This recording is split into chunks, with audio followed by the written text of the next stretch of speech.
Okay, so while we're dealing with the technical difficulties, I'll start by welcoming everyone. My name is Maria Svart. I'm the DSA National Director. Thanks for coming out tonight and this weekend. I want to start by doing a quick exercise about getting to know people. And it's not activist bingo, which many of you are familiar with. I just want to talk a little bit about how to make sure you get the most possible out of this weekend, because in my personal opinion, one of the best things about YDS conferences is a chance to get to know other folks from around the country and share ideas, but also build relationships and networks that will definitely help you in your organizing and your development as an activist as you get older and leave school and continue. So just some tips about interpersonal skills. The most important thing if you want to meet new people is to make eye contact with people. So make sure that when you meet somebody new here at the conference, look them in the eye and smile. You can shake hands or you can just say hello, but I think there's something about shaking people's hands that actually helps break the ice, so I highly recommend that. There's something called always say yes, and that's the idea that if you're walking or you're sitting somewhere and there's someone that's sort of on your periphery, I don't know, some of you guys may be a little shy and you know that moment when you're sort of like, oh, there's someone there, but you kind of avoid looking at them. Always look at them and smile and say hello and introduce yourself and stick out your hand. That way you'll get to know more people this weekend. And then once you get into conversations with people, ask a lot of questions because everybody loves to talk about themselves. So if you ask people questions, they'll want to get to know you better, and then they'll ask you questions and you'll get to know each other better. It literally releases endorphins when people ask you questions, so make sure you do that. Now I want everybody to find someone that's sitting near you that you don't know and take a couple of minutes to talk about yourselves, introduce yourselves to each other. I'm not going to make you report back, but I do want everybody to find someone you don't know and talk to them. All right? All right. I'm so sorry now that you're going to have to sit quietly, but we have really great speakers. I want to make a couple of announcements before I call our speakers up here. The first is all of you guys should save the date and put in your calendars for October 25th through 27th of this year, which is the DSA National Convention. And you should all be there. It's in Oakland, California. Oh, yes. West Coast Pride. And it's going to be a great time. It's going to be kind of like a YDS conference, but with DSAers as well, and it's a great way to know the rest of the organization and meet up with your YDS friends and comrades again. So again, that's October 24th through 27th this year. Another thing I want to announce is that I want to introduce Abdul Hakim back there. He's awesome, and he's filming all of the conference with us. Yes. So definitely thank him this weekend. We have Alex Benson, who I don't know if he's here still. He's a reporter who may, if you have someone taking notes, feel free to talk to him. He's a friend. He'll be back tomorrow. And then we have friends from the Rosa Luxemburg Foundation. Are they here? Heidi and Claudia? Okay. So they were tabling in the other room. The Rosa Luxemburg Foundation helped us get Jeremy, who's from the Quebec Student Movement, which I'm sure you guys are familiar with, that did really awesome work. I think it was last year. He's speaking on Sunday, and they made it possible for him to visit, so definitely stop by their table, and they'll be going and checking out sessions along with another colleague of theirs, Ethan. So thank them for bringing Jeremy. And we're trying to get something set up so that you can tweet with a special YDS conference hashtag this weekend. So I encourage all of you to live tweet, and you can mention the YDS and DSA Twitter handles, which are YDS USA and Dem Socialists throughout the weekend. And that'll help us, spread the word about what we're doing. All right, so I'm going to ask our speakers to come up to the front now, and then I'll introduce them. We'll get started on our opening session, What Happened to Occupy? The Future of the Left and Democratic Socialism. So let's give them a round of applause.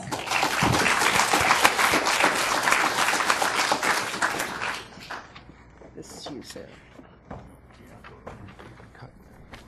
Oh, I have... Whatever, it's fine. Use what you got. Okay. All right.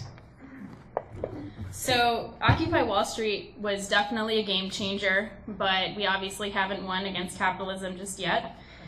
So what can we learn from our experience, and what are new developments on the anti-capitalist front? How can democratic socialists and our allies move beyond defensive struggles and really build a movement capable of taking the fight right to the top? We have three fabulous panelists tonight. First, we're going to start with Sarah Leonard. Sarah is an associate editor at Dissent Magazine, most recently editing a special section about feminism, which we all love. She's also an editor at The New Inquiry, a contributing editor at Jacobin, and co-edited Occupy, the Occupy Wall Street Gazette. And she writes about politics, particularly focusing on feminism and on technology. So Sarah will go first. Then we're going to hear from Frances Fox Piven. She's widely recognized as one of America's most thoughtful and provocative commentators on America's social welfare system. Frances is a veteran of the War on Poverty and subsequent welfare rights protests, both in New York City and on the national stage. And she's been instrumental in formulating the theoretical underpinnings of these movements. Most recently, she's known for being demonized by Glenn Beck for her previous work. And she currently teaches at the Graduate School of the City University of New York. And she's the author of The War at Home, The Domestic Costs of Bush's Militarism, Poor People's Movements, Why Americans Don't Vote, The New Class War, and as mentioned previously, Who's Afraid of Frances Fox Piven, the essential writings of the professor Glenn Beck loves to hate. And Frances is also an honorary chair of the Democratic Socialists of America. And then finally, we'll hear from Joseph Swartz, who's a national vice president for DSA, or vice chair for DSA. He's a professor of political science at Temple University. He teaches political theory and American politics. He's the winner of several university teaching awards, and he recently received the 2011 David Easton Book Award from the Foundations of Political Theory section of the American Political Science Association for his most recent book, which you should all read, The Future of Democratic Equality, Reconstructing Social Solidarity in a Fragmented United States. And in that book, Swartz argues that rampant inequality can only be overcome if diverse but disempowered groups build a sense of solidarity founded upon their common humanity. His political essays have appeared in Dissent, In These Times, Democratic Left, and The New Republic. Oh, God. He received his PhD in political science from Harvard and his BA from Cornell, and he also holds a second BA from Oxford University, where he's a Marshall Scholar. Should have used the political biography. I'm sorry, this is what I was handed. We love Joe. You all get to know him and love him as well. So without further ado, let's get started with Sarah Leonard, our first panelist. So you can use this, or you can go up to the mic. I can take it. Okay, so do I need the mic? Not if they can hear you. Does he? I don't know. Abdul, do you need her to speak into the mic? Does she have to speak into the mic, do you think? No. Okay. Cool. So I'm going to read off my phone in a real sign of, generational solidarity. Also, I wanted to say before I started that when we were talking to each other just now, I was talking to someone who was one of two socialists at her school, which I would imagine is like on the high end of socialists at a given school. And I think it is such an honor to be here with you guys because you may have noticed that democratic socialism is not the dominant political sort of ideology in this country at the moment, and it requires such intelligence and like moral intuition to be there. And so I think that's really cool. I'm very happy to be here. So hello, cheers. So I'm meant to talk about Occupy, and I'm sitting next to two people from whom I've learned a lot through their writing, and so I'm looking forward to hearing the rest of this. So this panel is called, I believe, What Happened to Occupy, which has been a common question in articles and on panels. Is Occupy dead? Who killed it? What's wrong? And so on. And there's a sort of whole genre that's sprung up around this. And I think it makes it hard to see what comes next after the parks are sort of emptied out. What is Occupy? Most recently, we got Tom Frank's new article for the Baffler, which laid the blame at the feet of capital T theory. Apparently we like theory too much. And he wrote, quote, "Try Mississippi in the 50s instead. Reenact Flint, Michigan circa 1937 and you could get somewhere. Look to Omaha 1892 and things could work out differently." This embodies, I think, most of what is weak about post-Occupy criticism, largely because it asks us to hark back to a politics built on the strength of, say, small agriculture or the auto industry. All of you here, being good materialists, know that activism is premised on actually existing social conditions. And so 1892 is not really going to do it for us. You know, for the activism of the people in this room to be strong, if we're going to be strong as activists, we're going to have to do better than calling up Debs and Brian on some sort of Ouija board. Occupy itself was never a coherent movement, really, but at its peak it functioned as a unifying message for newly politicized people and for organizations like YDS and DSA that had been active for a long time and needed to connect with those new people. The coherent message was resistance to inequality and a deep empathy for other working people. Through the collective gatherings and mechanisms like the 99% Tumblr, occupiers began to pull back from the atomization of individual debt and unemployment and look at their problems collectively. And I think we should not forget what a huge step that was at the time. The fact that people would begin to regard healthcare debt as a collective problem was actually quite a shift. Today, it doesn't appear, at least to me, so much that Occupy is dead, so much as people are organizing. And it is, you know, it's not a lot of people. This is not the majority of people who ever tuned in and watched a story about Occupy. It's a small number of people. But what these people are doing now is less visible than, say, sitting in a park. It's typically organizing. And this is a little less flashy, but it is actually what we had hoped would happen. Even as we in this room have a strong set of beliefs about what builds power effectively and what does not, it will behoove us to pay close attention to what has taken off and actually captured the imagination of Americans post-Occupy. One agent that's been identified by Occupy activists is the debtor. This is to some extent, this has legs. This really has sort of captured people. Strike Debt has raised $55,000, something like that, for their debt jubilee, which is where they try to buy up people's debt and then release them from it. And so they want in this way to abolish debt and continue accepting donations from people they've sort of released from debt and therefore build this rolling jubilee. This is pretty interesting. It's in line with some of the more autonomous organizing that happened within Occupy. A lot of its organizers tend more towards anarchism than socialism, since the goal is typically to free people from institutions, the state, the banks, rather than building any institutions. It's a concept that's gotten a lot of people excited because in the face of extremely low unionization numbers, which we all got a lovely reminder of a few weeks ago, I think 6.6%. And with the increase in sort of more precarious labor, this encompasses a lot of people who are not directly encompassed by the labor movement now. And so this was a very appealing idea to people. The strategy has some obvious problems. To quote Doug Henwood for a moment, the focus on debt is classic American populism, focusing on finance rather than fundamentals. Debt should be a point of entry into a bigger conversation. Students are in debt because college should be free, for example. So beyond strike debt, there are a few other threads of Occupy out there.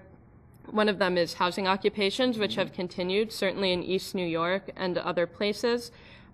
Community efforts to prevent evictions.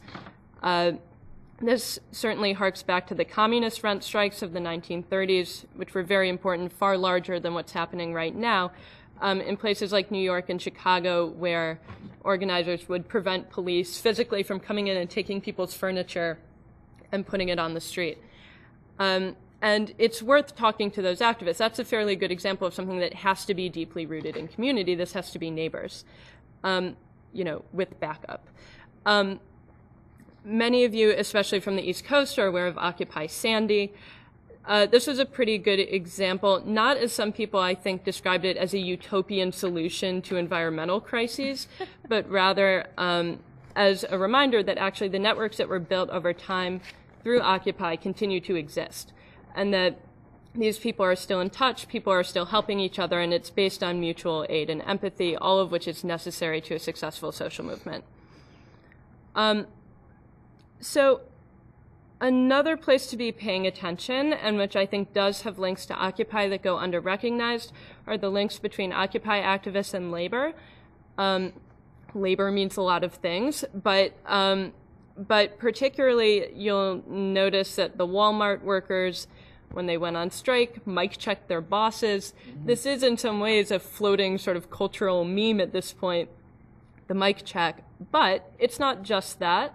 It also means that there's cross-fertilization, and when Occupy was happening, the support of Occupy for the Teamsters, for example, striking at Sotheby's, was extremely important in calling attention to that.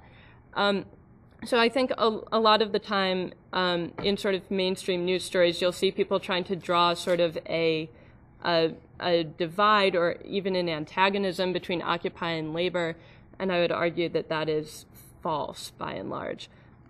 You can always find a few people who will say, labor, bureaucracy, fine. On the ground, they were working together, and they still are, I think. I'm hoping we can talk later if some of you are involved in that. So all of this is to say that occupiers are actually still hard at work. Death of Occupy narratives are not helpful because I put a typo in my talk, because I've already talked to some of you here, actually. And, you know, as long as you all are committed to activism, you're part of YDS, I suspect a lot of you are part of Occupy, and as long as you're carrying that work forward, the work isn't over. So the idea of death of Occupy strikes me as sort of, I don't know, daft. Most importantly for this gathering, though, I'd like to talk for just a sec before I turn this over about students coming of age around Occupy.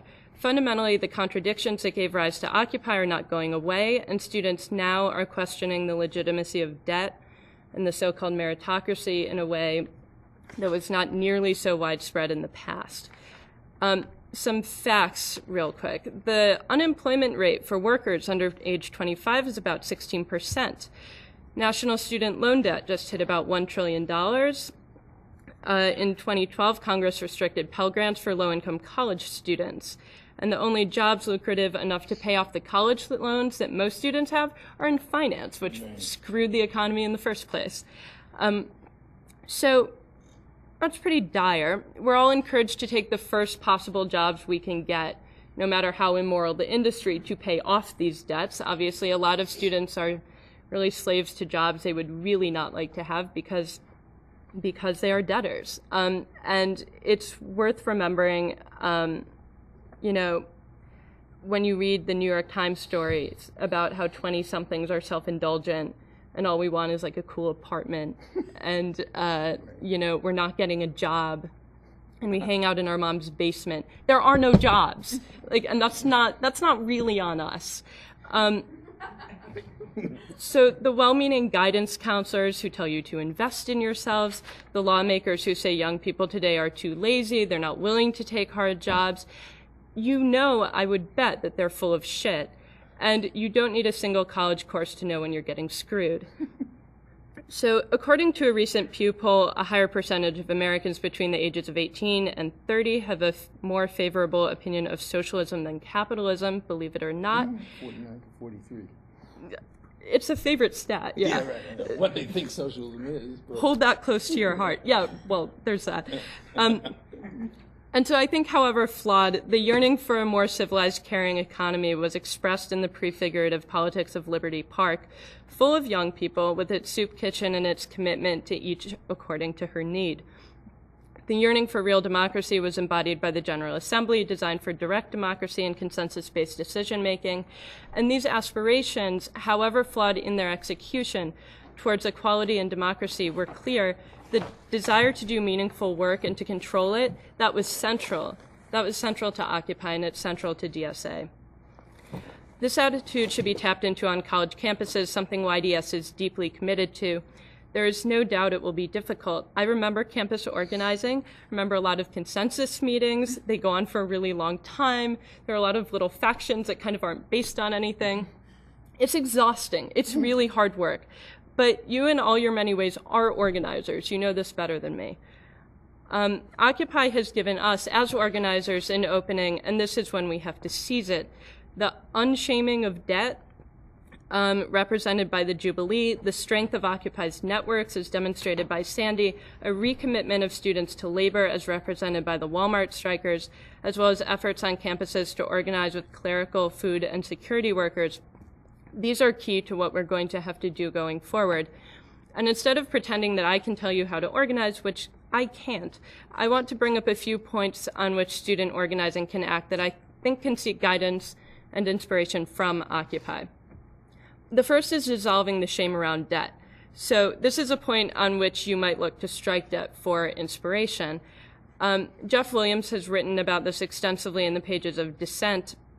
The fact that debt is not only a material lack, but an experience, a way of being. It's a knot in your stomach, and that knot in your stomach is of material value to banks and loan outfits because it prevents you from organizing. So don't let them have it. The second is the strength of Occupy-derived networks as demonstrated by Sandy, but more importantly here, I think, among university students fighting tuition increases here in the States and abroad. In the 1970s, tuition was introduced at CUNY schools, not just because there was a budget crisis going on, but explicitly, in the words of one official, to get students used to paying for it.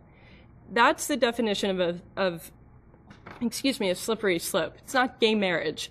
The slippery slope is when they start making you pay a little bit of tuition so they can make you pay a lot of tuition. And this is why solidarity with the Quebec students, for instance, is extremely important, and solidarity with the students at Cooper Union. And I don't have to tell you guys this, but they are fighting what we lost in the 70s.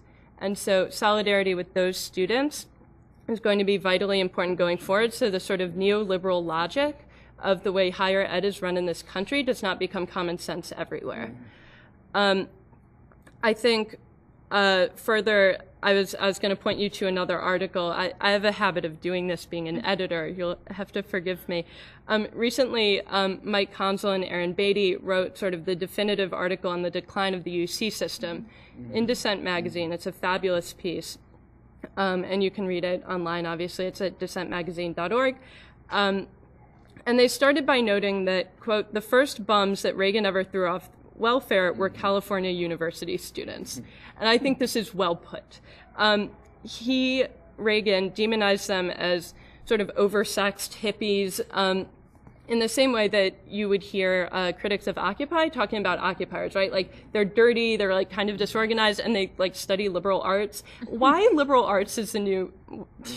Anyway. Doesn't get you a job. It's ridiculous. Yes, study poetry, you deserve to starve. Anyway, Reagan also said explicitly that he thought if students had to pay, they'd value their education so much that they wouldn't protest anymore. And this is worth keeping in mind, right? These things are linked together, the ability to organize, the degree to which you're in debt. And so I think that debt and depoliticization have really been linked from the start. And this is a tie that Occupy began to break, and that needs to be a focal point probably moving forward. And last of all, the student movement is not separate from the labor movement. Graduate students at Yale, for example, have been organizing with unionized clerical workers to, in the words of one organizer, organize the shop, Yale, wall to wall. I'd recommend another recent article in Dissent by Gabe Wynant, who details the ways in which graduate students can leverage their relatively secure positions to fight not only for their own benefits, but for a university that does not function like a for-profit corporation. The stake of the entire way that universities work is obviously at stake. So finally, something that you and I, sort of the youngins, will be responsible for. No movement is successful without a thick culture, not just organizing, but education, magazines, dance parties, talking to your neighbors about socialism, being visible and confident in your beliefs, which, as we discussed right at the beginning, is really hard. You're in a minority. It's hard in a country where people paint Obama like the Batman Joker and write socialism on his head. But I am confident, historically and going forward, that the left has always thrown better parties. So, thank you. So, I would say these networks that have been built around Occupy, they're a skeleton. Flesh them out, build a culture. I think people are. I think that's beautiful. It's great. Subscribe to Dissent and read it. Subscribe to Jacobin and read it. Share these things with your friends. Read the Financial Times. Read the Wall Street Journal. Know the arguments better than the other side knows the arguments. Always, always, always win the arguments. Be the youth bloc that renews Left Forum and takes all the allies that we've found in the last 2 years, and brings them all into one place and talks to each other. I think that some time ago, parts of the left stopped thinking, really gut level believing that we could win. And Occupy shifted the common sense in this country, and now is really your time. It's really, really a pleasure to be here. As I said, I'm looking forward to hearing about the work that you're doing. And I think this is a really exciting time we're in. So it's really nice to be here.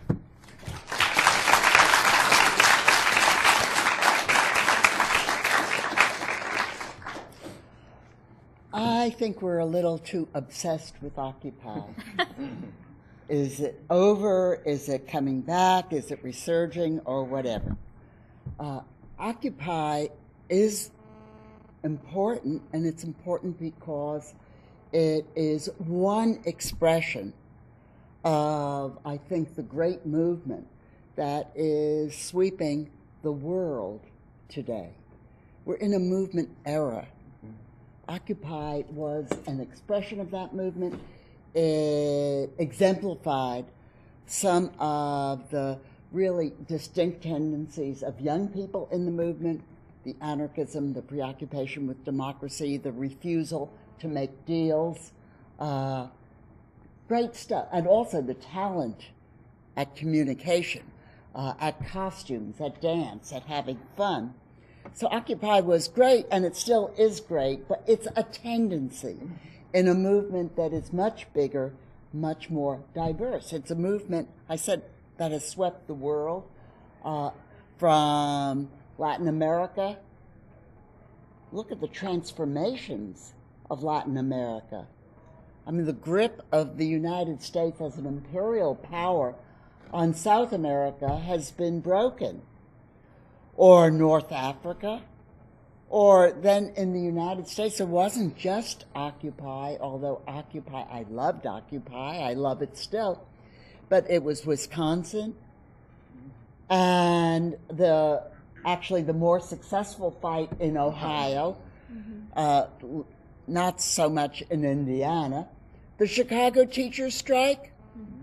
When has there been a strike that had so much community support that faced down Rahm Emanuel, that weasel, and won?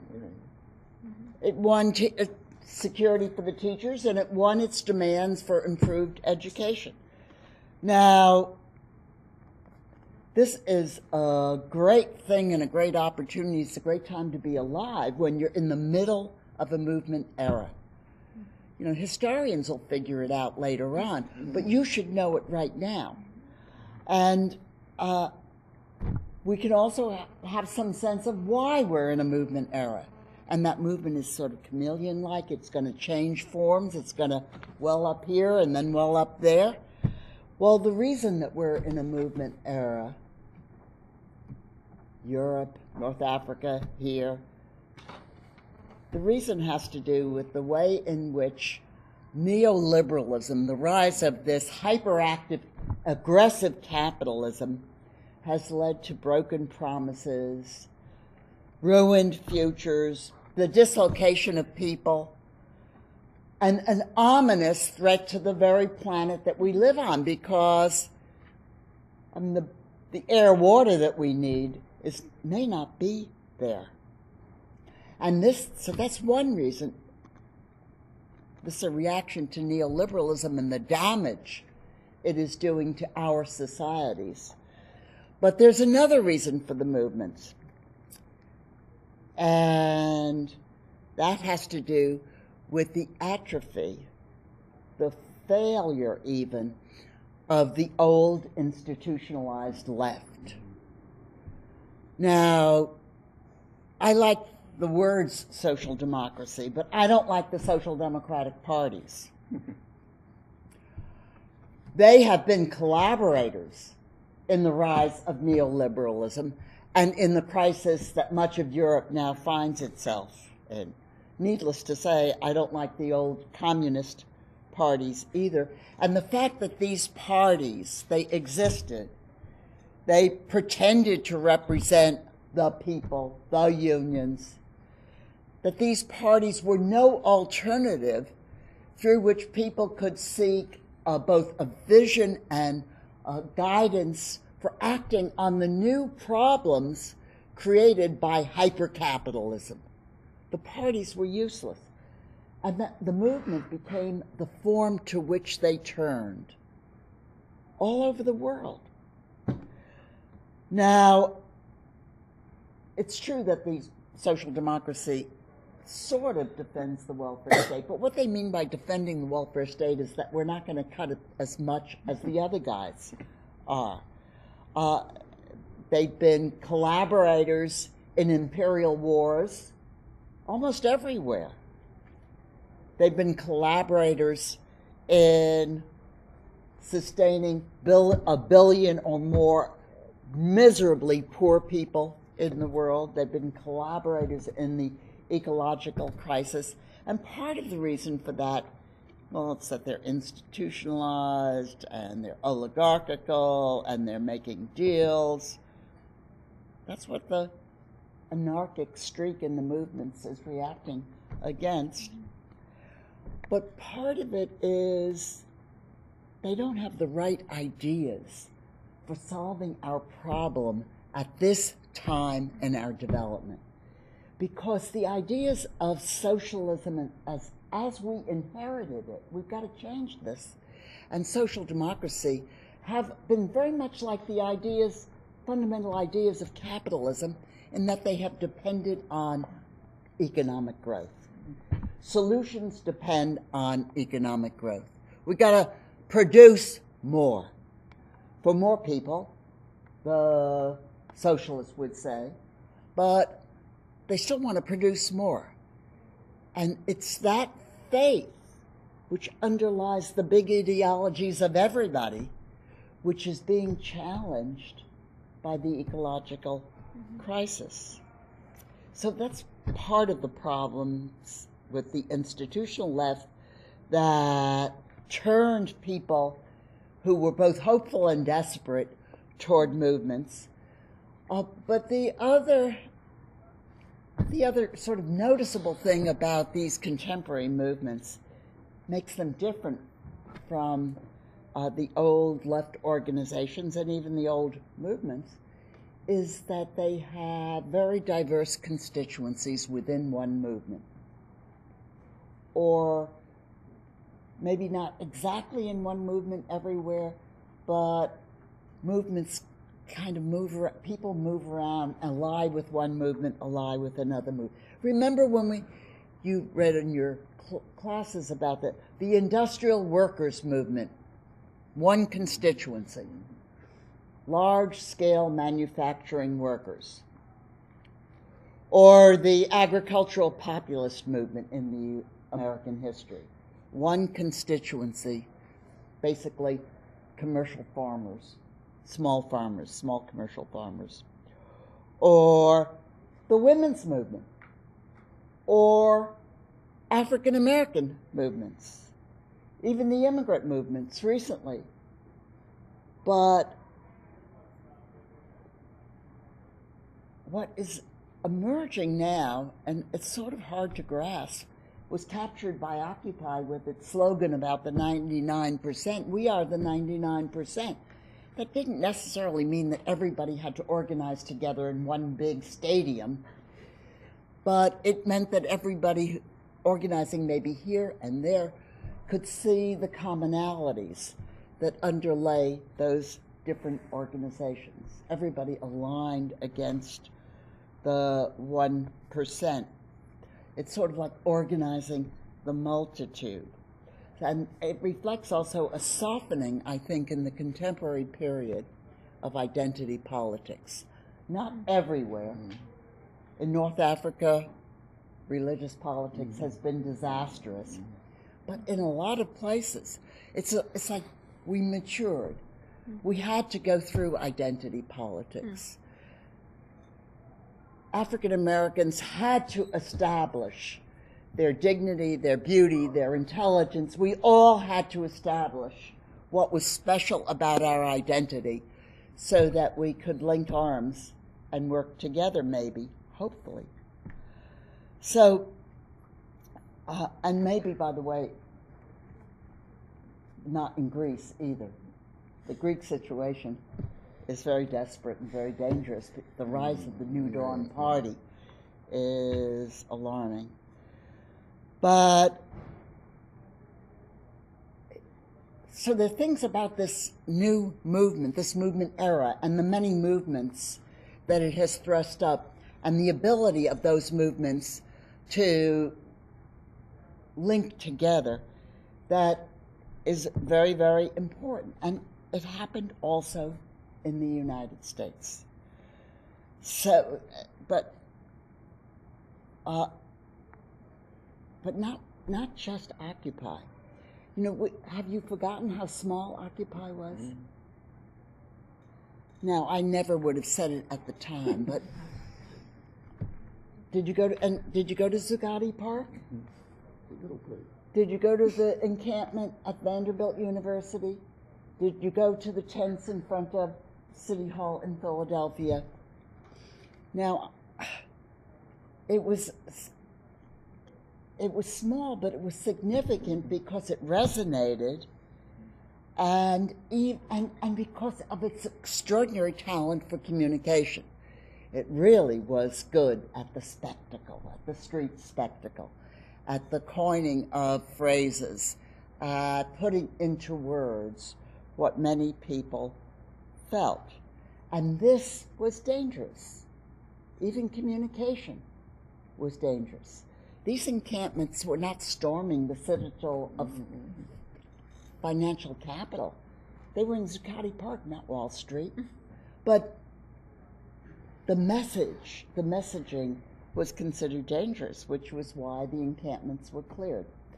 But you know, it was like certain plants, I'm a gardener, and there's certain kinds of vegetation that are very dangerous. When you pull them out of the ground, you have to make sure that you get all the roots and that you get all the pieces of vegetation, because they will root. They didn't do that when they cleared the encampments. Occupy is spreading. And partly it's the people who had the experience, partly it's the ideas, the slogans, the imagery, and the sheer pleasure in defiance. But maybe this gift of Occupy to other movements is really what we need. The imagination and the energy of the young people in Occupy, maybe that's what we need on the campuses where tuition increases are being fought. Maybe that's what we need in the union movement. You know, I've been speaking a lot lately to union groups, and I spoke just a few days ago to the political directors of the UAW locals who were assembled in Washington. There were like 1,400, 1,800 of them. Wow, they have an apparatus. What are they using it for? You know, they love movement talk. Maybe that's a beginning. And everywhere, that's also been true of the steelworkers group, the laborers. who knows? Maybe there's still some hope for the unions. But what about the alternative unions that are springing up, like the Taxi Workers Alliance, the domestic workers, for example, or the workers' centers? There are a lot of places where the imagination and energy that Occupy encapsulated are being helped really by the activism of these young people and by you as well, I think. So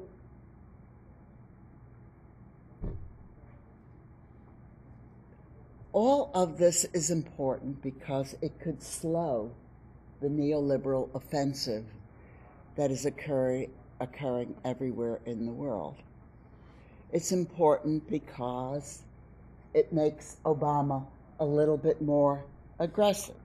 It's important because maybe we can win some things. We won some things in California, for example. But, it's not enough. It really is not enough. Partly because we've already lost a lot, and partly because of what I mentioned earlier, the dangerous, ecologically dangerous consequences of hyper-capitalism to the planet. And so I want to say that there's something else about Occupy that is very important that we should save, treasure, and expand on. And it's what socialists find sometimes a little hard about Occupy. It's the utopianism of Occupy. It's their anarchism. It's the fact that they won't make demands because they don't want to dicker with the authorities. They want the whole thing. They want to transform the whole society. And sometimes that makes me exasperated. But the more I think about it, the more I think that we need a transformational movement, a movement that both imagines and then enacts different ways of organizing an economy, different ways of organizing social life. I know how exasperating the General Assemblies are. Of course I know that. But we need that kind of effort and imagination and utopianism, because just giving us back some of the things they took away, just giving us a higher minimum wage, just restoring welfare, just educating little kids is not going to save us. Movements have always had streaks of utopianism in them, but the responses to the movement have never been to the utopian streaks, but rather to the demand for higher wages or the demand for collective bargaining rights. Now we have to, I think, highlight and cultivate and fan the utopian dreamings that Occupy exemplified.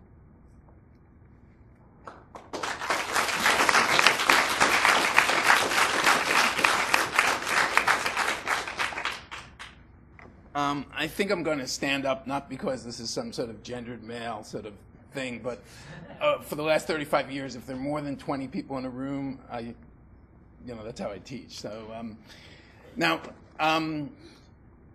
one thing at this conference always is, why be a socialist? And it's a tricky question for YDSers, DSAers, or people new to this organization, because we're not sectarians. We really do believe our main priority is to be a socialist leaven, a socialist presence within mass movements that, for various reasons, some of which Fran alluded to and Sarah alluded to, are not going to be explicitly socialist, particularly in the most anti-socialist of the advanced democratic capitalist regimes. And I want to talk about that because I want to say that I'm not here to either bury or praise Occupy or bury or praise social democracy. I can talk to what I agree with what Fran said and partly Mike sororally and fraternally slightly disagree with. But I do think that we'd all agree that, first of all, socialists do have an analysis of capitalism. We do name the system. And to really understand where this crisis of sort of indebted young students and young graduates, indebted people in general, comes from, you have to understand neoliberal capitalism, a very vicious form of capitalism. It's called neoliberal because it harkens back to the classical liberal free market, minimalist state, no regulation, let capitalists do whatever they can contractually get away with. The neoliberal capitalist model, which began in the 1970s, and Fran talks about this in a lot of her work, was really a business offensive against the gains, not just of labor, but of the social movements of the 60s, the Black and Latino movement, the women's movement. Capital was being squeezed. Its profit margins were down. The developing world was beginning to demand more for its raw materials, particularly oil. And capital said, we can't make enough profit. They were still making profit, but it wasn't enough. So they did two things. One, they increasingly sought out the cheapest labor around the globe to produce. But they also did what I call the 4 Ds. If somebody asks you what is neoliberalism, and it's a term that, when I was in Argentina visiting my son, ordinary working people know what it means. There's all these protests against neoliberalism every day in the streets. The piqueteros just sit down and stop things. In Spain, it's the indignados who stop things. In America, briefly, it was Occupy. But it's the 4 Ds. It's deregulate capital. Don't have the state regulate what corporations do, particularly in the financial sector. Decrease taxes on the rich and corporations because we need more money, God forbid, right? Defund the state, right? In other words, defund the state and cut back on public goods and privatize public goods, which is really what the charter school movement is about and a lot of other privatizations. Soon they'll be privatizing your water, as there's been big resistance in Latin America to that. And then, of course, decrease union power, de-unionize, right? Deregulate, defund the state, decrease taxes, and de-unionize. And the one area where I don't think Fran would disagree with this, but as socialists, we understand that class power matters. Class in a very complex way, because class is cut through by sort of skill level, educational level, nationality, gender, race. But also the working class has never been a unified entity. And in fact, not all industrial workers were on the left. If they were religious, historically, conservative religious, they voted for conservative or Christian democratic parties. But class power of working people against capital really does matter, so that there are weaknesses, there have been retreats. The Scandinavian countries are still struggling with the whole question of incorporating immigrants fully into their welfare societies. But because 70% of Scandinavian Nordic labor is organized, they're much more egalitarian societies. I mean, they're not as radically unequal. And, you go down the list. Even France, only 10%, it's open shops, only 10% of workers are organized. But they have, since 1969, a legal right to collective bargaining in any firm with 50 or more workers. So the wage inequality is not as great in those countries. But yes, I mean, Fran's right that the model of sort of center-right social democracy, which has always been hegemonic, is that the capitalist growth machine is the engine, and social democracy just steers it, redistributes the goodies that the capitalist growth machine produces. Now, there were some left socialists who I think, again, this is stuff Fran knows. In the late 70s, basically, the French and the Swedes said, look, capital is getting squeezed somewhat. That's a good thing. But they're going to stop investing, or they're going to invest overseas. We have to get greater control over capital. And not to go long into this, but the Swedes said, let's tax corporate profits so that in 20 years, workers would be able to buy and own their firms. It was called the Minor Plan. The French, whether it was the right thing to do, in 1979, when Mitterrand gets, 1981, when Francois Mitterrand becomes socialist president and they win a majority in Parliament, they overnight nationalized 25% of French industry. They paid 100%, which was kind of crazy. They could have paid 51 and still controlled it. They had to denationalize 5 years. 4 years later, they lose the parliamentary election because French capital basically goes on strike, right? And so the argument was correct. Unless we get control over capital, it can always flee, or it can always flee south to non-unionized areas or flee to Mexico, whatever. But what, in a certain sense, the left socialists were trying to do, but didn't have the class power to achieve, was to get much more democratic control over the capital that we create. The story that capitalists tell you and that God forbid, the worst columnist in the world, even though I was in England with him for 2 years, Tom Friedman, will tell you Bill Gates made all this money. He created all this value. Get an education and be an entrepreneur. Bill Gates, he invented some software, but he employed 200,000 people and 30,000 engineers and 40,000 pink-collar support personnel, and then, Steve Jobs. He exploited, all these Chinese workers. The wealth of Microsoft and Apple is made by the interdependent labor of hundreds of thousands of people. That's why we should control the social surplus, not capitalists who have some legal claim on it, but they didn't make squat. They might have had some good marketing ideas not to put. They hire marketing people who are workers. They hire software designers. It's not like Bill Gates and Steve Jobs make billions of dollars of real value added. That's crap. But that's the ideology you're taught every day, that it's the rugged individual, right, who does this. But neoliberalism basically is such a rugged, vicious individualism that it's your responsibility to get an education. It's your responsibility to compete like a rat in the rat race. And I think the first thing we have to say is, A, it's a social responsibility to educate all of us. And the real secret behind the debt, and this is where socialist analysis does contribute to sort of Occupy, where did all this indebted young people come from? It's that in the last 30 years, public funding for higher education, the great state universities that many of us teach at, or, Fran and I both teach at great public institutions, but they now get very little money from the state. 40% decline in real funding of higher education over the last 30 years, 100% increase in the amount of funding for prisons. 30 years ago, prisons were 25% of the higher ed budget of states. Now it's bigger than the higher ed budget of states. And that's a change in priorities, right? That's saying we're not going to care about poor people. We're not going to train people for jobs. We're just going to marginalize and lock up young men and women of color, right? So the question is then, how do you build countervailing power? And I think Fran and Sarah are right that Occupy was part of that.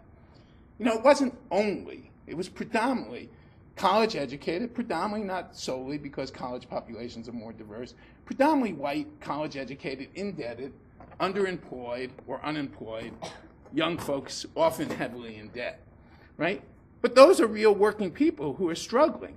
But they have common interests, and they intuitively did discover this with low-wage workers, with public sector workers who were getting attacked, with foreclosed people. And that's why in Philadelphia, when people would tell me, Occupy is just, mostly younger, underemployed people who can camp out 24/7. On most weekends or on weekdays when there was like a union protest against budget cuts, all of a sudden we'd have 2,000 people in the street who were very age diverse, racially diverse, class diverse, right? And the young people supported that.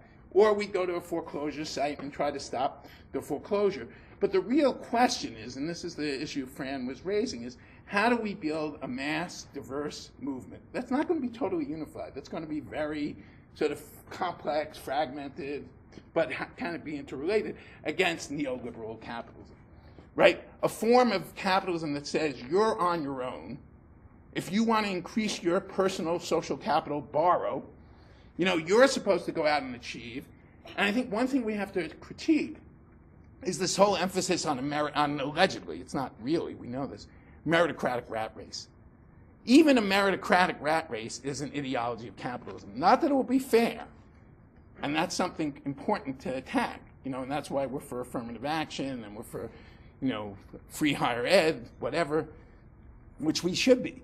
But your life opportunities and the life opportunities for your children and your quality of life should not be determined by whether or not you're the greatest student from 15 to 23. What type of society is that? Plenty of people make really valuable contributions who, A, may be smarter than a lot of people who have school smarts, but two, care for others, do various forms of service labor, etc. That is dignified work and should be paid in a dignified way. And also, look, if there aren't many of us left, if sabbaticals are good enough for college professors, everyone should have a chance to retrain in life, to take a break from the formal labor market. And to the extent to which the socialist ideal always has been important is that we want to get out of this rat race, right? We want to decrease the whip of the market. And in fact, we want to work less, particularly at labor that is drudgery or oppressive. We want to make labor shorter, more creative, but we also want more free time. Going back to the 8-hour day, where there's 8 hours for the workplace, 8 hours of freedom, 8 hours to sleep, we don't even have the 8-hour day anymore. Lots of people across class work all the fucking time. And we're hooked up all the time. And many of you would know that it would be a good thing if I wasn't on email all the time. People need a break and need time to care for each other, but also to do what they like to do. So we really want to say that people should have an equal opportunity not to compete in the capitalist rat race, but to develop the fullness of their human potential. And now somebody in the room, and it's a serious question, how do we fund this? This is the most productive global capitalist society ever. And Fran's right, we may not even want to grow. We may want to figure out how to have an equitable, sustainable economy that's not based on pure material growth. But this is a very wealthy society. And it's a society that could radically increase its funding of public goods. I mean, we are the cheapest, most mean-spirited public sector in the world.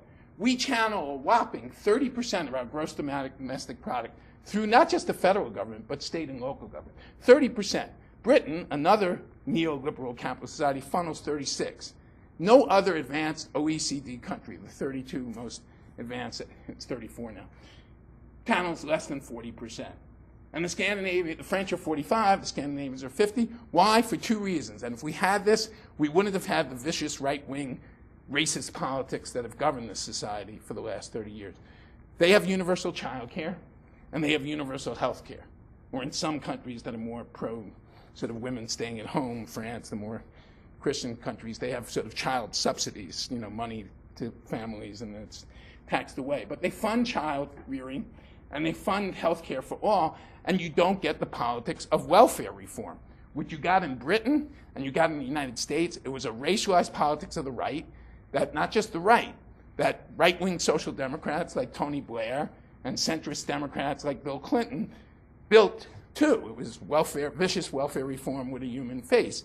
It was that people including a lot of people of color who were fully in the formal labor market, somewhat resented that people who weren't in the formal labor market got some meager funds, and Frank has written about this and you should read it, meager funds to take care of their children. And guess what? All the ethnographic evidence says most women on AFDC, on welfare, used it for temporary forms of child care. They had a history of formal labor market participation before and after.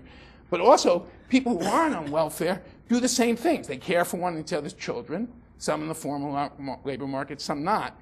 But we had this incredible racist politics that it was wrong for the state to subsidize people to take care of infant children. If we had a real left in this country, we would have said there should be paternity and maternity leave for everyone. And everyone should be able to stay at home with their kids. So here's the deal. I'll conclude. One is, what does a socialist have to do with Occupy? There are three things. One is, this is a redistributive project. We want to take from the wealthy and corporations what they did not really earn. We created it. We're not the takers, we're the makers. The 2%, they're the takers. This is Marx 101, right? We create the wealth together, we labor, they don't pay us as much as the value we produce, and they keep the surplus. Well, it's time that we say we want to redistribute some of the surplus. And here's a key fact to remember. In 1975, before neoliberalism, 52% of the American GDP went to workers and wages. Today, it's 42%, right? Today, the minimum wage is worth less than half what it was. And the median family income is 49. You can barely live on that.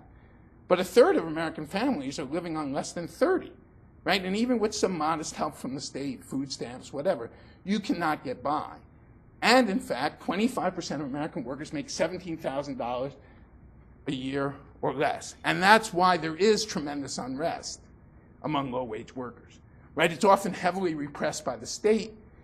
There's no right to organize in this country, but there's a lot of creative organizing going on. And I think Fran's right. We don't know what new form of movement of working people will take. Will it be an institutionalized labor movement?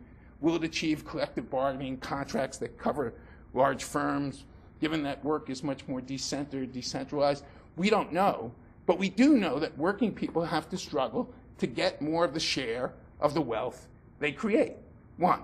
Two, we have to understand that we have to create a society where our basic human needs, and this is the old left social democratic view, basic human needs should be equitably financed, decentralized, publicly governed, and available to all. And when somebody says they don't believe at all in socialism, you tell them once you went down the path of public education, you've crossed that divide. Right? No, in the sense that kids can't do well in school if they're starving. Right? Kids can't do well in school if they come home to dangerous neighborhoods. Right? If you really believe in equal educational opportunity and you press it, you've got to have a radical redistribution of life opportunities in this country. Hint, we do have great public schools in this country. They're called, you know, it depends where you're from, Scarsdale, Newton, Lower Merion, New Trier, I don't know, Piedmont, Oakland Hills, whatever.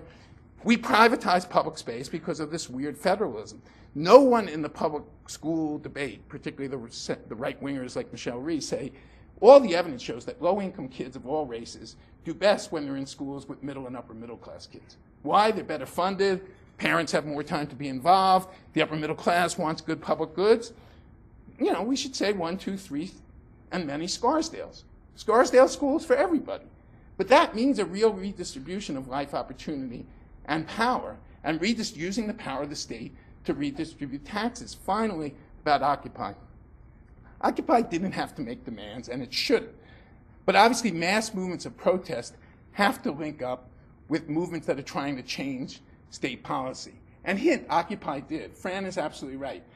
Barack Obama owes his re-election to Occupy. Right? The question of plutocracy, the question of what these robber barons were doing to our society became central. It wasn't for a brief time period. Obama gets elected and it comes back. It wasn't fix the debt. We're broke. We can't afford shit. You know, we don't have any revenue. As soon as he gets reelected, he's back talking about that and is likely going to cut Social Security. But the question of plutocracy was central on people's minds, and Romney was too plutocratic. That's why he lost. 5 million white, mostly working class people did not turn out this time.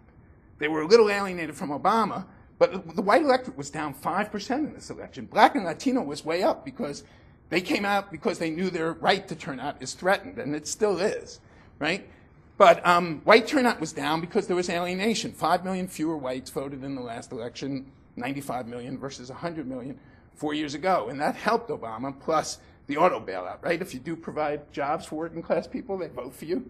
He won half the white working class in Ohio, Michigan, Iowa, and that's what won it for him. Finally, though, I would say we do live in a federal country, and you have a lot of struggles about to occur. One, there's a struggle about who should be a part of our society. We're socialists.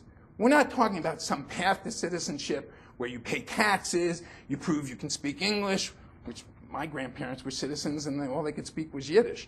You know, that's bullshit. And getting back in the line, waiting for the 25,000 people a year who get legal visas from Mexico, people of Mexican descent would have to wait 20 years for citizenship. If you work in this country and you provide goods and services, you and your children should immediately be citizens.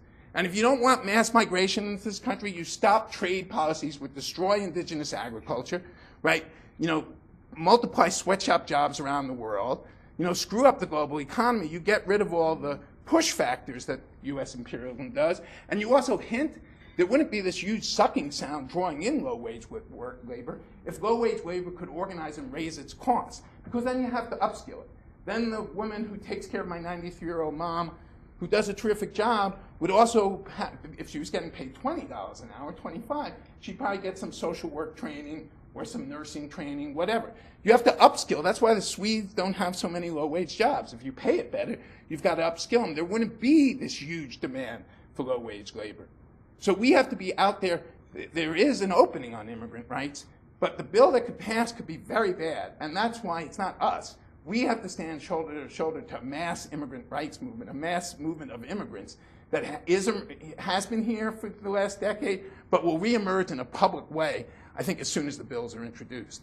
The Dreamers will be out there. The demonstrations of May 2006 will be out there, and we have to join that. Then we have to think, it's not about, I am concluding, it's not about them out there, but it's about us in here.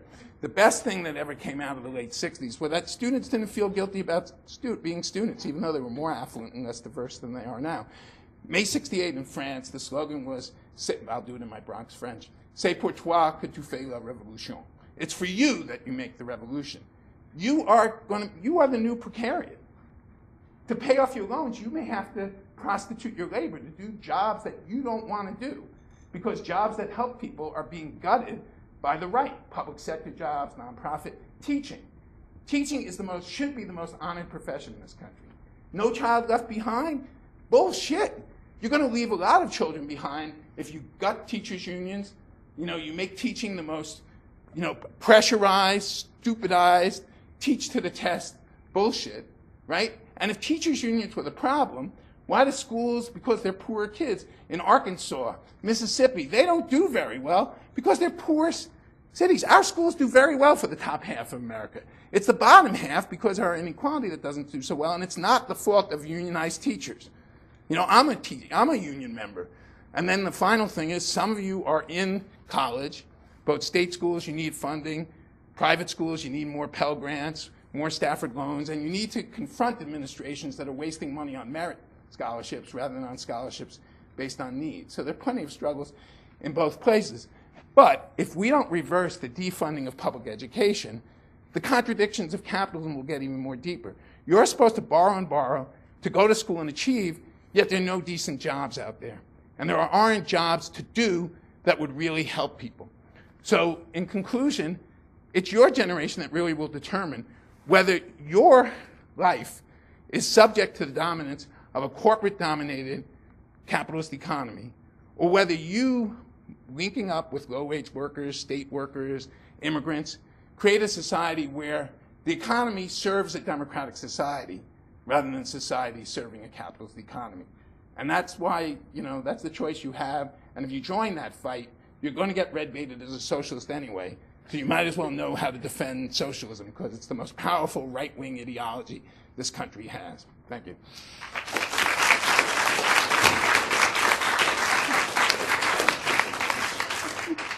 So we are running a little bit late. We're supposed to wrap at 8:30, but we're going to stick around for a few more minutes to take some questions, and then I think we'll kind of wrap the public session, and hopefully the speakers can stick around for a little longer in case anybody wants to stay. But I know many of you traveled very, very far today, so I don't want to keep you here until you pass out.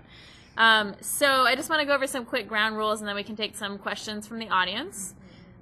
First of all, I'm going to take a few questions at a time and then have the panelists respond and then take another round of questions because it helps us save time. I'm going to prioritize new voices, and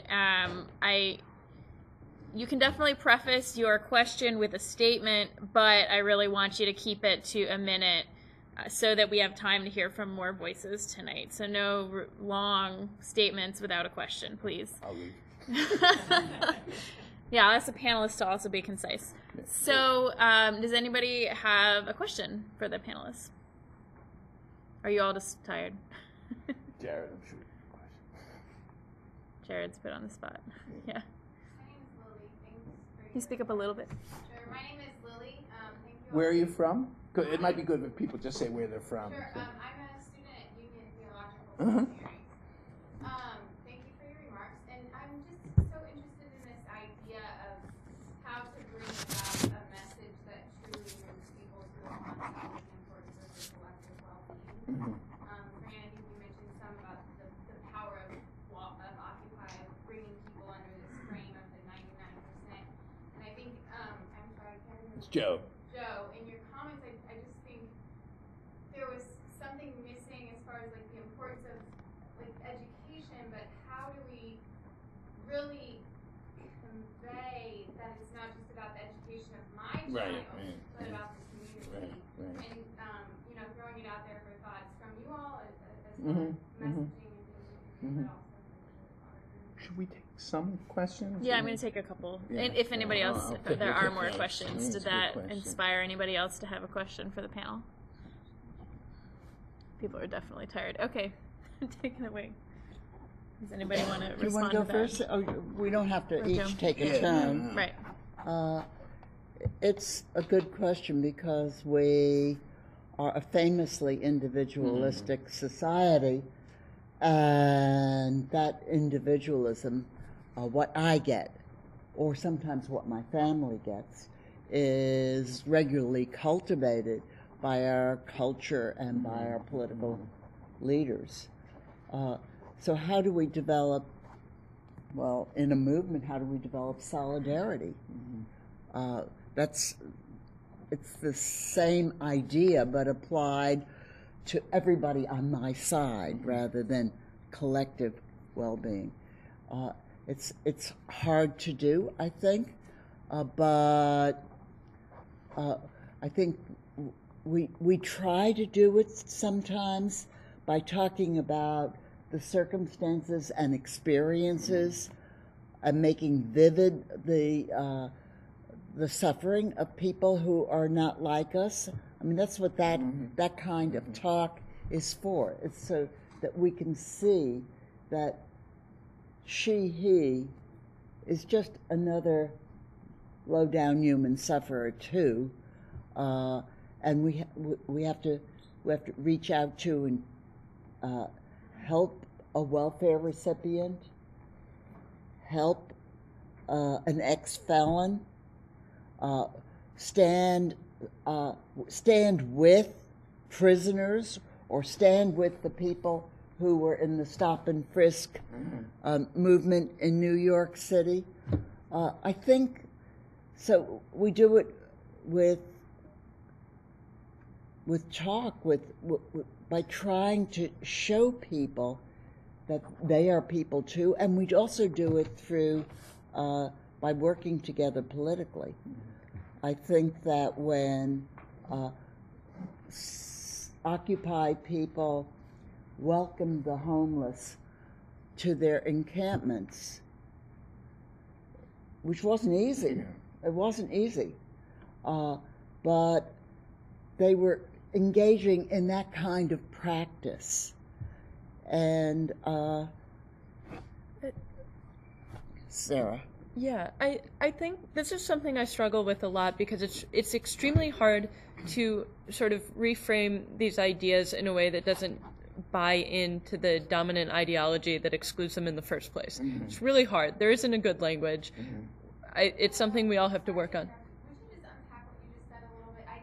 Yeah, sorry. Sure. So there's a language of sort of who deserves what, right? It's always a language of who deserves things, right? Like, that's the ideology behind like work for welfare, right? And so you don't ever want to, it's difficult to make the argument because you don't actually want to be in the position of making the argument that such and such should get a doctor because, well, she doesn't have the money to pay for it, but she's lived a really hard life, and also her kid, and also, no. So a favorite phrase of mine is, stolen from someone, is, do you believe that a person should be treated according to their illness or according to their income bracket? When you ask almost anyone that question, it's pretty clear to them that, like, you shouldn't treat cancer according to someone's income bracket. And what I would say further, in a way of getting out of the language of who deserves what, is it's barbaric. You don't talk about whether or not they deserve it. You say to not treat someone's illness is barbaric. To not educate a child is barbaric. It's not civilized. And I think that there has to be a way to sort of work with people's beliefs about what is good and what makes the country good. That's often very serious commitment for people, and take the standards that people already hold their country to. We are the greatest country on earth, and we have the best educated people, blah blah blah. Some of which may bother you. Bad talk, Sarah. Sorry, It hold really on. is. But you take what is high standards. This is applied generationally a lot of the time. Like, we think we deserve a lot. Yeah, we do deserve a lot. Nothing too good for the working class. But what you want to do is say, okay, you have these high standards. Okay, and then the challenge is to live up to them, right? Every child educated.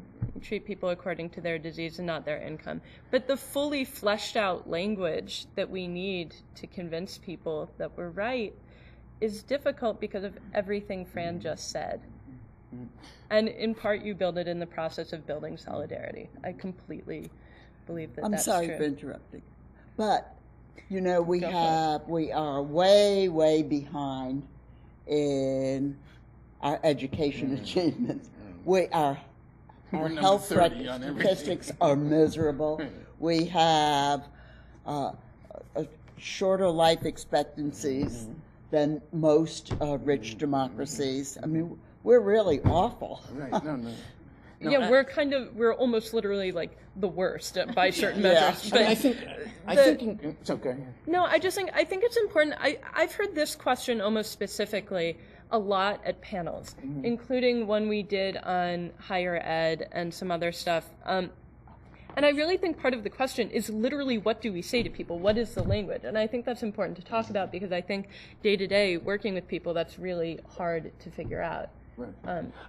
And under-discussed, because we don't like things. It is very hard, and I think that, even though professionally I'm a political theorist, I hate most political theorists, because I don't think from theory you get a practice. I think this has to be historically rooted, and Fran and Sarah are talking about this. I do think that we are a country of individualists, but we're also a country of rights, and at times, particularly in times of great shared vulnerability, the 30s, or affluence in which many are excluded, the 60s, the discourse becomes not just political and civil rights, but also social rights. The FDR's Four Freedoms and FDR's Second Bill of Rights, that if you're homeless, if you're in ill health, if you're ill-housed, you can't be a citizen. I think that has some resonance, but it is true that it's hard to organize in a period of uneven stagnation, capital offensive, where people are acculturated. Our neoliberal culture says you're a radical individualist and you're responsible for everything, including, there are these conservatives, I don't get it, even people on Medicare, who say, it's your fault you don't have a job that has health care. Like, loads of jobs don't have health care. But I think people do understand it, and I think the discourse around education provides an opening, because there's such structural inequality in our educational system. And then finally, I think the immigrant rights thing, citizenship. What does it mean to be a citizen? And if there's radical inequality among citizens, are we really equal citizens? And finally, I think one thing that is helpful, maybe it's because I'm getting old and my mother's 93, there's a big possibility for a movement, which the domestic workers, other people are talking about, caring across generations. That, a lot of oppressed workers are caring for elderly, vulnerable people, middle-class people who've run down their savings, they're on Medicaid. The fact that caregivers and caring ought to be honored and remunerated, that's a possibility for a cross-national, cross-immigrant, resident, movement. But you create solidarity, I think, through struggle. You can't just do it through theory. But I'd say social rights and citizenship maybe is a discourse, but we need a movement in which we can use that discourse. And I also, just to interject, I also think that the work that a lot of YDSers do and a lot of Occupy Debt folks do, which is to dispel the shame that people feel, because we are so atomized and we are so, each of us individually carry so much weight for our own success. So we've internalized this capitalist idea that we're responsible for our own failure. So I think creating venues for people to express that and overcome that emotionally, and then have a language, I think is a good way to start from people's experience. Okay, great. I see more hands raised. So I'm going to start in the back. Hi. Name and where you're from? Yeah, I'm from Kent State University. What's your name? Amanda. So over the summer, Kent State invested $2.8 million to put in a new student green in the front of our campus. At the same time, raising tuition costs $4.40 per credit hour over a 17 credit hour load. So last semester, we did have some students that got together, went out into our, designated protest spot, and they stood outside the library and, were demanding that it not increase, and that kind of fizzled out. So what avenues would you recommend to go to do something that's going to get the administrative bodies and entities scared? Because they are appointed by our state officials. We can't just go to administration. We have to go above them. So what would you recommend in organizing and getting through the proper channels to talking to the right people? So we have several workshops that definitely respond to that question directly. I encourage you to go to, but the panelists can also respond briefly to that. I saw some other hands. So I've got it, Joe. Okay, so other hands.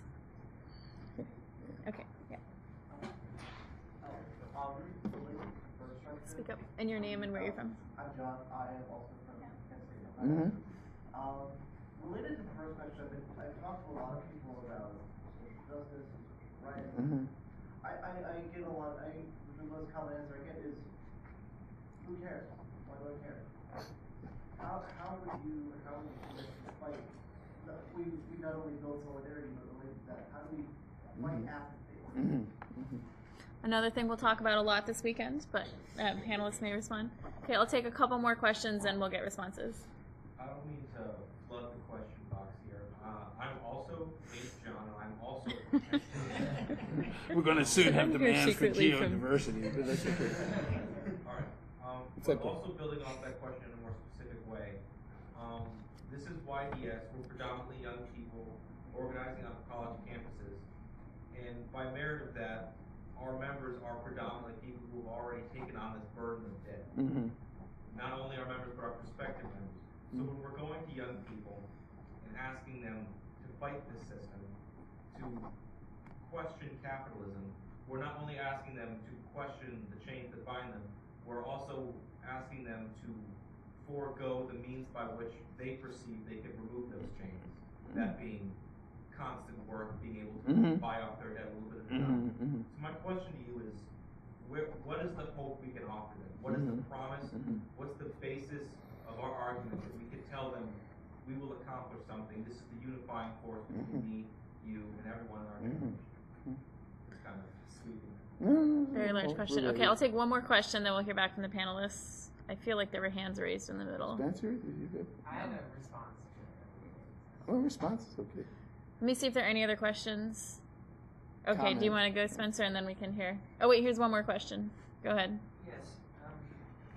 Name and where you're from. I'm here from Bard College, and you were talking a bit about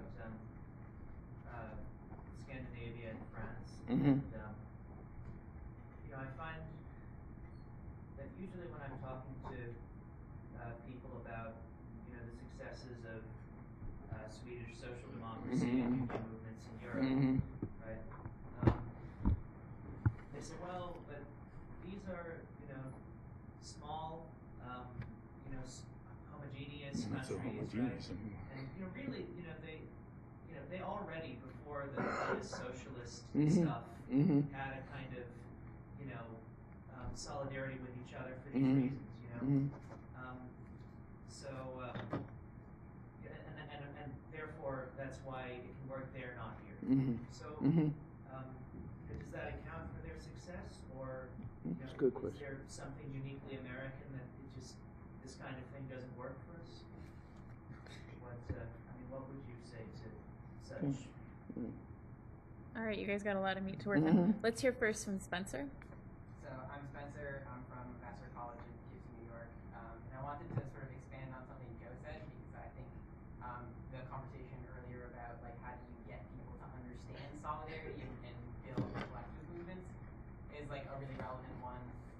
And I know that at least for me personally, the last year of my life has echoed a lot of what was said at this panel in terms of coming out of the Occupy movement and then moving into organizing against eviction and foreclosure and doing that kind of work. And I think one thing that I found, and I think a lot of other people who came out of Occupy have found by doing that kind of movement work, has been the understanding that the sort of under the deeper, broader understandings of solidarity and collective struggle are pretty far removed from people's everyday experience of what it's like when the banks are asking you or what it's like to be evicted. And that I think on the left we tend to in response to that move to discourse, move to what we say and the ideas we try to communicate to say, well, think of a broader community, et cetera, et cetera, et cetera. But I think that at least I found, and I think a lot of people like me have found, when you start with people's sort of basic self-interest and you start with people's individual struggles, my home, my charge of eviction, my court date, there's oftentimes the left gets bogged down in staying there when we start focusing on that. There's also some of the best, most transformative work I think that's happening in the country right now when people say it's not just about your home, it's about fighting for other people's homes who are in this community. And when you start doing that, that unlocks the ability to engage in solidarity with movements that are happening across the country, even across the world. And I think oftentimes we tend to see solidarity as this sort of abstract principle that everyone should just feel. And I think in people's lived experience at the bottom of our incredibly shitty system, that feeling is really far away from everyday struggles. And the left has often responded to that in a very sort of individualistic way and in a way that doesn't build solidaristic consciousness. But I think one of the great things about Occupy is you see the energy of Occupy, you see the idealism of Occupy, you see those sort of ideas of collectivity of Occupy, then merging with movements that are starting from this very sort of basic individual problem and trying to communicate how it's collective. And so I think moving doesn't mean we abandon the grain of discourse, but I think we have to sort of often like check ourselves in that regard and think about what Joe said, that it emerges from struggle, and acknowledging that and then bringing the Occupy sort of energy and idealism. Yep. All right. Yeah, well, I'll wait. Who wants to go? Well, I'll go. This is connected with, I think it's connected with Spencer's comments, but I want to make a bigger point. We usually imagine that political work begins with words, ideas, arguments, writing, reading the pamphlet, reading the memoranda, reading the call to action, and I'll take it to you and I'll try to persuade you. We'll have a discussion, and then you and I will go and we'll try to persuade him, and it'll all be words and arguments about values, solutions, strategies, and we think that after we've gone through that process, then we may have some political action. But first, I have to change the heads of every one of you with words, and then we can have an action. I don't think that in real life that's the way things occur. Rather, I think that, well, there are some words, but the action changes people's minds. That marching together with someone can be transforming, facing up to the authorities, standing up to the police, doing it together. A good recent example, right, is the police at Occupy, a bunch of white kids realizing what stop and frisk actually meant. Right. As but I've seen that again and again. Even in the welfare rights movement, the organizers or the lead activists didn't change the heads of these welfare recipient moms who were the lowest of the low in the society. We didn't first make them begin to have self-respect with words. It was the actions that made them, that gave them self-respect, that gave them a feeling for what they could accomplish. So I think we got to think more about the action, and you don't have to have the action all planned out and the arguments all written out, and you don't have to have everybody persuaded of the 13 steps in your program, but you've got to work together and act together. I'm not convinced by the very familiar argument about how Scandinavia, there you are, Bard College, that Scandinavians are homogeneous, and that's why they can have socialism. For one thing, if they're homogeneous, why can't they have fascism? But they now have, Oslo has, immigrants constitute, I think, 23% of the population of Oslo. And it's more than 10% of the Nordic countries are immigrants. They had open immigration policies, and they gave immigrants welfare or assistance. Their policies were much more generous than they were in the United States, and the immigrants came.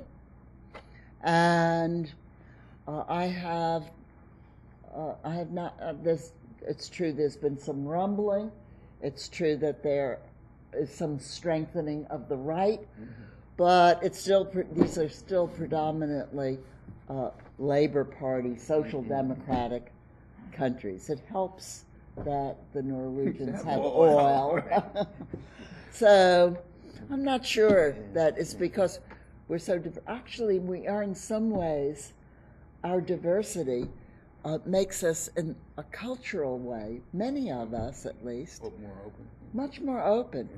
I mean, I have watched Austrians freeze as Vietnamese come into the square trying to sell illegal cigarettes. I mean, the Austrians would lynch them if they could. Americans wouldn't do that. They just... The cigarette taxes are too high. Well, yeah, they do. Go ahead, sir. Yeah. No, I think that's totally the case that's convincing to people is that like, yeah, new people come into your society and they still have their welfare state, you know, like it's not like it crumbled. But also, if you're going to judge things that way, you'd have to judge among states within the United States, which are certainly more and less diverse than one another, and it certainly does not map onto how much social welfare they provide. I mean, the idea that any society is homogenous is ridiculous from go. And I would bet that if you asked someone living in a Scandinavian country whether their society was totally homogenous, that would probably not be their perception of that. It's like a weird racialized thing that we project onto them because they all look blonde, you know. And which is not to say that people who want to disrupt, you know, the provision of social services and who want to impose austerity and make cutbacks do not take advantage of fear of the other to do that. Of course that's true. And you can see that there have been union strongholds that are whose union density is being damaged along with incoming immigrants, and like there is real tension there, of course, and at the same time, you know, they're losing benefits, and the power of the union to maintain those benefits has been weakened, and you have people coming in from Mexico, and you blame them, and these are like complicated scenarios that are in part orchestrated by people who want to make cutbacks and are in part the natural social tensions that happen when immigration occurs. And they do not explain why America does not have social services. That's insane. And I think Fran's arguments are the right ones and convincing and useful. Right. I mean, about this is a real bugaboo, and I don't know where it comes from, because first of all, the people saying it know nothing about Nordic and Scandinavian history. 10% of Sweden are Finns, and they were oppressed. These were empires that conquered one another, and each have minorities within, and Low Danes are more German-oriented, Northern Danes are more Scandinavian-oriented. There's loads of, and now those societies are 10 to 15% immigrant, and there is an issue about full cultural inclusion and stuff. But there is much more generosity in terms of sort of social welfare, whatever. But these countries, tell Lapps in Finland that this is a homogeneous country, they'd say you're smoking crack. It's just Americans don't know diddle, native-born Americans who don't come from other countries or aren't affluent enough to travel. You know, we're a very insular country. But let's take Canada. 90% of Canadians live within 30 miles of the U.S. They hear every day the propaganda about how their healthcare system sucks. If the Tories hadn't cut it, there'd be no lines. But basically, if you have any basic need, everybody gets it. 95% of Canadians say they would never trade their healthcare system for ours, and they all watch American TV. Right? But nobody on the right's going to tell you that. They're going to tell you that the people in Vancouver come down sometimes to Seattle for MRIs. That's because every hospital in Seattle has to have an MRI. There's a surplus. It's much cheaper than using the MRI in Vancouver, so they'll pay you to go to Seattle and you get a free trip. I mean, you know, so there's all these myths. And also Canada, is 30% union density because their labor laws are different, the power of the labor movement is different. And also they have they're closer, they're more egalitarian, their Gini coefficients, but they're very similar to us in stock, except they didn't have as much of vicious racism around slavery. That's a big thing about the United States. And that's the key question to why we don't have more social democracy. Hint, where the race question couldn't be used by the right because they're fairly, this is a counter-argument to me, but Minnesota, Wisconsin, until recently, you couldn't play the race card. Hint, that's how Sanders can get elected in Vermont. In other words, racism is the hook in which you try to peel off a certain sector of the deindustrialized white working class. It's the Republican project.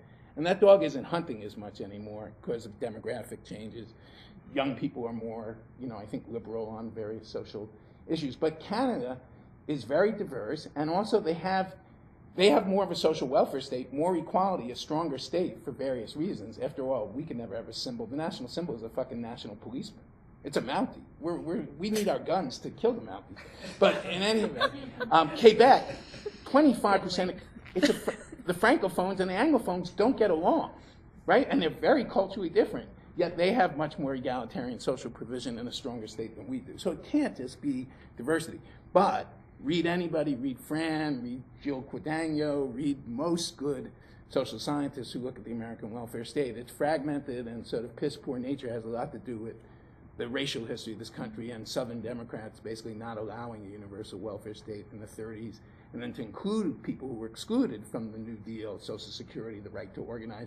We had means-tested anti-poverty programs in the 60s. If we had universal child care and universal health care, we'd be a much more egalitarian country.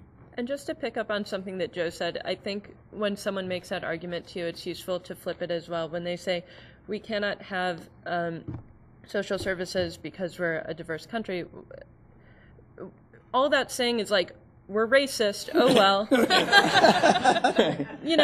That's not a good argument. On that note. I was just going to say one thing about the students from Kent State, because we actually did it real briefly. Fran sort of talked about this.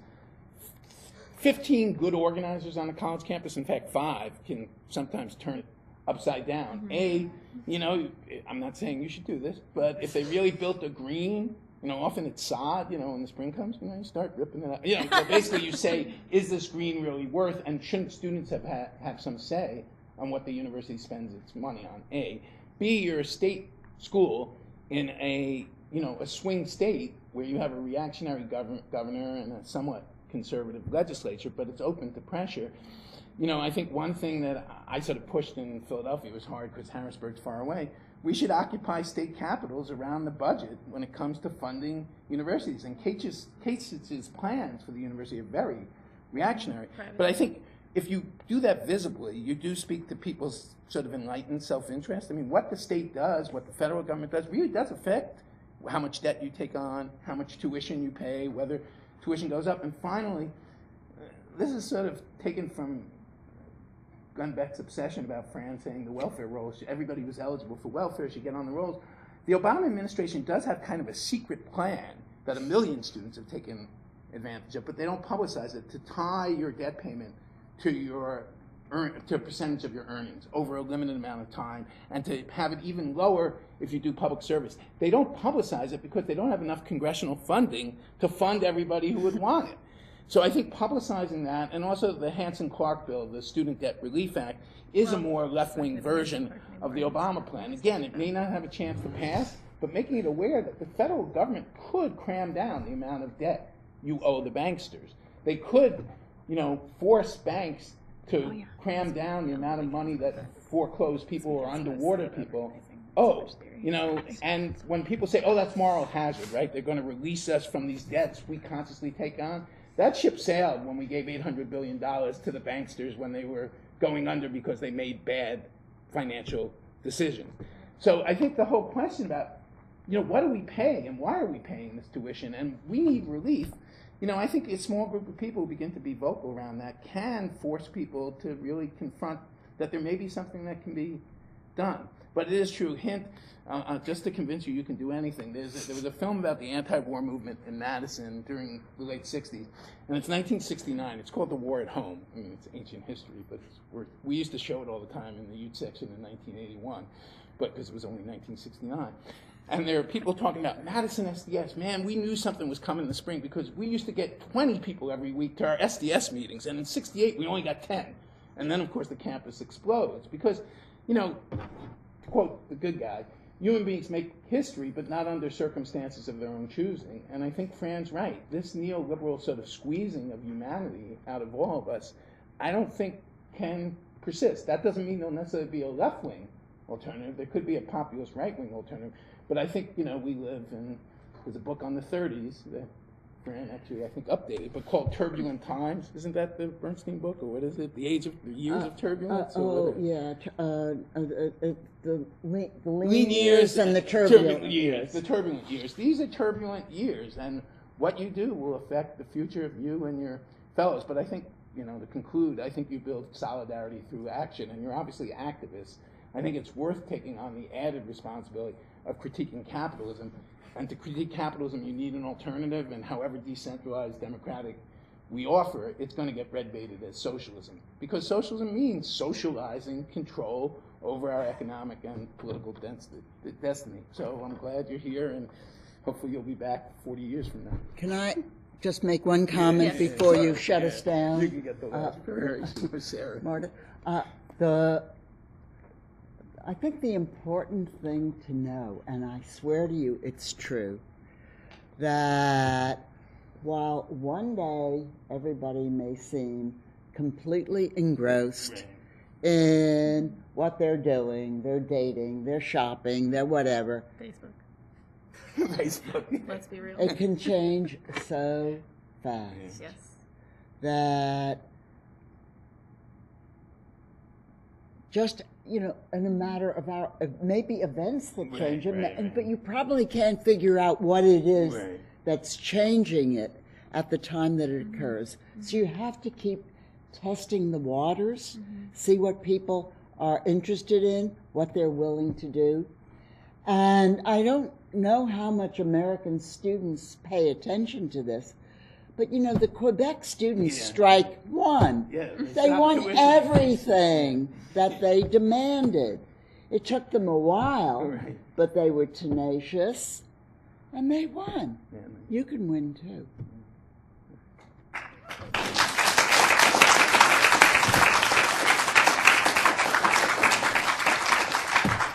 All right, you guys, that was a great panel. Thank you so much, and that was a fabulous note to end on. Now, the way we're going to win is through organization. So all of you need to be here tomorrow morning, 9 a.m. sharp, and we'll have the whole rest of the weekend is talking about how we're going to win. So thank you again. Now go straight home and sleep, and then we'll see you tomorrow morning. She's saying you got to be disciplined. Yes.